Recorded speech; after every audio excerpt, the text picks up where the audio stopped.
So this is the MPOW EG3 gaming headset, one of the cheapest gaming headsets I've ever taken a look at on this channel, and while I've more or less stayed away from gaming headsets for a good year or so now, what really caught my attention other than the price at just $30 was the LED grill on the ear cups. So MPOW reached out and asked if I wanted to take a look. Quick disclaimer, while I did receive this headset for free, I haven't been paid to say anything in this review, it's completely my own. Now that we got that out of the way, let's see what you get in the box. First, let's take a look at what we get in the box, which is honestly a pretty good looking box considering the price. I honestly expected it to be the standard brown box, as it has been for many of the other budget headsets I've looked at in the past, which I always like to see as it generally means the product will be better. Inside the box, you get the headset, a manual, and that is about it.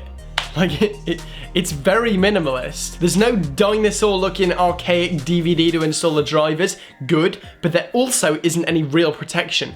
Bad. It literally just comes in a plastic bag, which isn't great. I would have liked to see some more protection around the headset, but the box feels sturdy and there isn't really a lot that can go wrong with a headset, unlike something like a pair of speakers. And considering the price, I can forgive this. It would have just been nice to see a bit more protection. Moving on to the build quality, these things are made almost exclusively out of metal on the delicate bits and hard plastic on the ear cups. For $30, honestly, this is pretty good. I've seen several more expensive headsets that have been built worse than this, and I have full confidence that these things can survive a few falls. The headband is made of, as I said, metal and plastic, and is self-adjusting. More on that later. But the quality of the band itself is actually really quite good, and the chances of snapping it when you go to pull it on your head are very low. The cable is non-detachable, which I don't like, as it means when it breaks, the whole headset has to be thrown out, but it's nice and long and is braided, which is nice to see. I've always found that the better budget items I've reviewed have braided cables, so if you accidentally run it over with your chair or it gets crushed, the chances of survival are significantly better than if it wasn't, so kudos to MPOW for braiding the cable. The build quality of the microphone is again pretty good. Again, it's non-removable, nor is it retractable, but the arm is flexible and it's mostly metal aside from the actual microphone itself, so overall, pretty pleased with the build quality of this headset, especially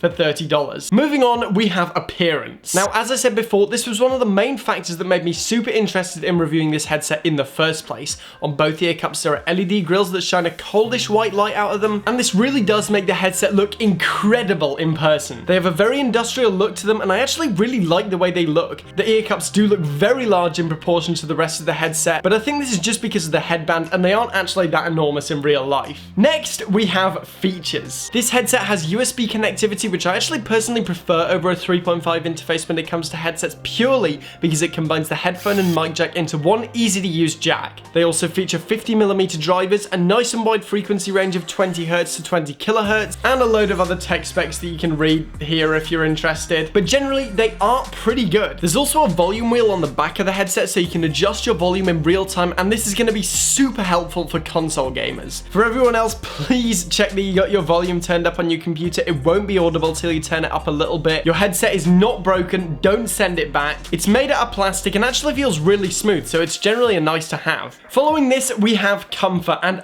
oh wow, this is one of the most comfortable gaming headset I've tried in a very long time. The ear cups are very soft and wrap around your ears, so I could wear these for hours at a time without getting ear fatigue. They're also fairly light on my head and don't necessarily clamp onto my head like many other headsets, but again, this means that they can be worn for longer periods of time without risking ear fatigue, so your gaming experience is uninterrupted. Another area where this headset shines in terms of comfort is with the headband. Because it's self-adjusting, as I previously mentioned, you can simply put this headset on, pull down, and it will self-adjust to your ears perfectly. I really like this feature, and it's actually one of the main reasons why I like the Samsung SR850 so much. In my experience, there's less chance of your hair getting stuck in the joints, and for someone of my hair length, that tends to happen quite a lot. I would personally prefer fabric ear cups, but I don't actually think I've ever found a headset with those, so this is honestly fine. And while I thought the mic would get in the way, because it's so foldable, this wasn't a problem. Overall, this is one of the most comfortable gaming headsets I've ever tried. Very few problems here. Yeah, well done, MPOW. Okay, so all of this is important, and don't get me wrong, it is. I mean, who wants to wear a gaming headset that's super uncomfortable or look like you got two potatoes stuck to your ears? Hey, instant regret.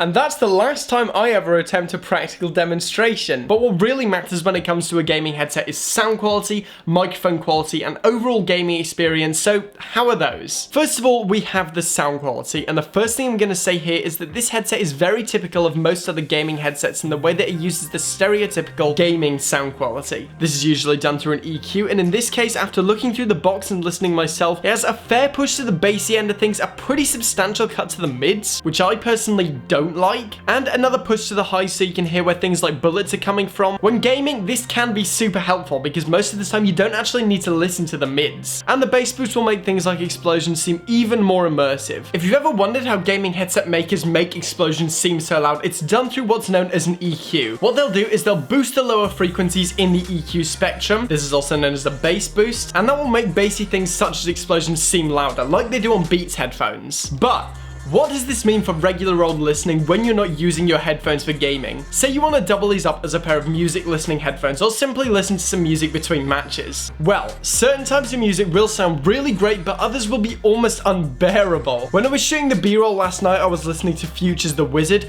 great album by the way, and that actually sounded really fun. Not great quality, certainly not compared to the Samsung SR850s or my studio monitors.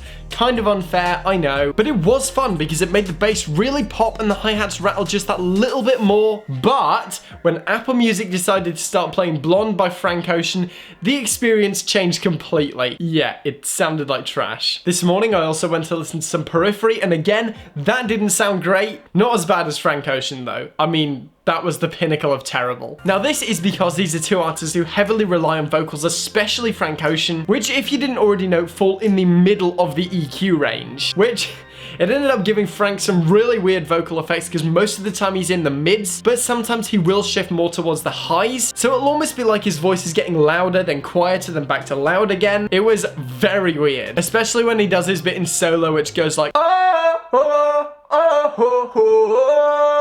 that bit was definitely the peak of just loud, then quiet, then loud, then quiet. Now, this could be fixed with an EQ preset, so when you do want to listen to some vocal-heavy music between gaming sessions, you can pretty easily, and if you do that, then these can sound pretty clean. Okay, sound quality section over. I decided it'd be best if instead of just saying good for gaming, shit for anything other than I want to look like a giant knob and I want to be glorious, because it wasn't that simple, and I really wanted to highlight how you could fix these to double these up as a pair of headphones. Moving on to microphone quality, finally, I know that last one was long, but I did want to go into detail, but with this, I don't really need to say all that much. The quality is quite good. Let's have a listen. So as for the microphone quality of the headset itself, I'd honestly say it's pretty good. One thing to bear in mind though, which I didn't actually mention in my review, is that they've included this little pop filter, which you really do need once you take this thing off. It's crazy poppy, and you don't want to put the headset mic too close to your face, otherwise it'll just completely distort. But overall, for $30, I honestly think the quality's pretty good. So yeah, overall the microphone quality on this headset is actually pretty good, and I very much doubt you'll be having any microphone quality problems, especially for a headset. Now we have what might possibly be the most important thing when it comes to a gaming headset. Simply put, the gaming experience. Is it more immersive than traditional headphones? Can you hear things like footsteps?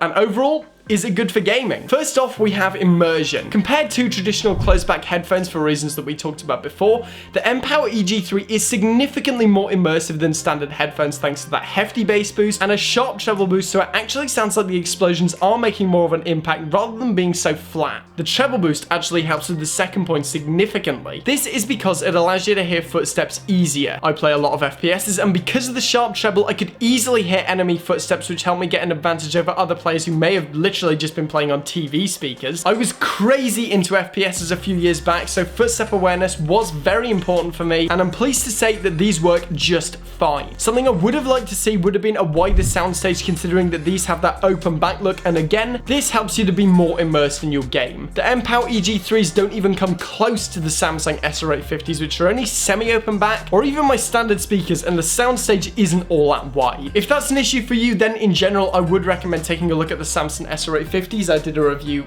up there, and the soundstage on those things, especially for the price, is bonkers. Overall, the gaming experience with the MPOW EG3s was actually quite good, certainly not the worst I've ever had, and I actually had a lot of fun using these things to game, which is the most important bit. Overall, the MPOW EG3s are a solid budget gaming headset that will certainly get the job done, and it would be hard for me to find a better budget alternative other than to go with the modded open back headphones that I've been using for a pretty long time now. But if you want an all-in-one package with a USB interface at a reasonable price, with of course some awesome looking LEDs, then I would recommend taking a look into this headset. Alright guys, so thank you for hanging out with me today. Remember to like the video if you want to see more content like this, and smash that subscribe button. I'm done for now, and I will see you guys in the next one. All these chains on my neck look like Mardi Gras.